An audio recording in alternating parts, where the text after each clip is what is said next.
साल और उसके लिए कोई स्टैंड नहीं लिया गया। कांस्टेंट एक बिहेवियर मेरी तरफ जो मेरे को अच्छा नहीं लग रहा है, which is making me feel लेस।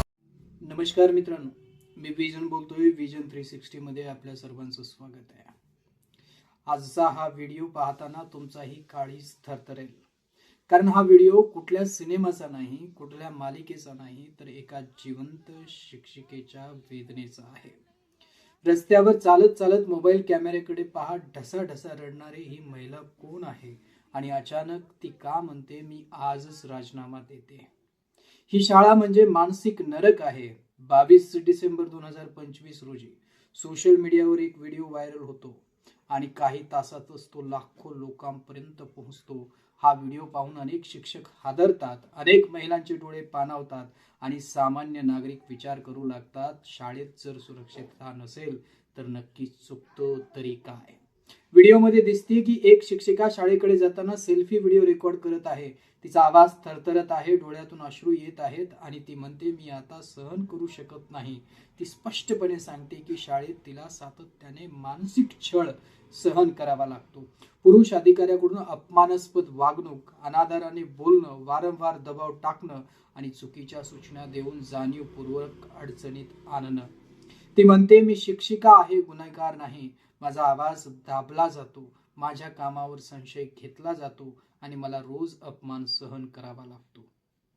या शिक्षिकेचा आरोप आहे की ती तिच्या वर्गाच्या अनुपस्थितीत तपासणी केली गेली, तिच्यावर अन्यायकारक आरोप लावले गेले आणि सतत हे जाणून दिलं गेलं की तू महिला आहेस, तुला गप्प बसावंच लागेल. हाच मानसिक ताण आज तिच्या अश्रूमधून बाहेर पडतो आणि ती रडत रडत सांगते ही शाळा म्हणजे माझ्यासाठी मानसिक नरक आहे.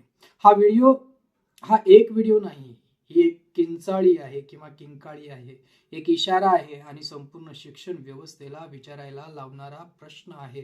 व्हिडिओ व्हायरल होता, सोशल मीडियावर संताप उसळतो, शिक्षक एकमेकांच्या कथा शेअर करू लागतात, महिला म्हणू लागतात हे आमच्या बरोबर रोज घडतं आणि #टीचर हॅरॅसमेंट ट्रेंडिंग करू लागलो.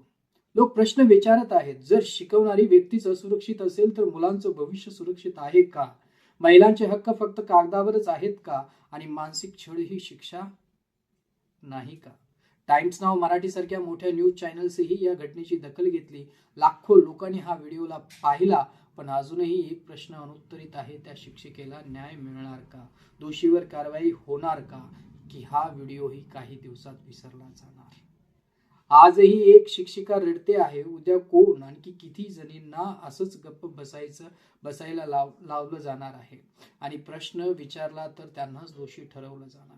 हा विषय फक्त एका शाळेपुरता मर्यादित नाही, हा प्रश्न संपूर्ण समाजाचा आहे. कारण जिथं शिक्षक सुरक्षित नाही तिथं शिक्षण कसं सुरक्षित राहणार?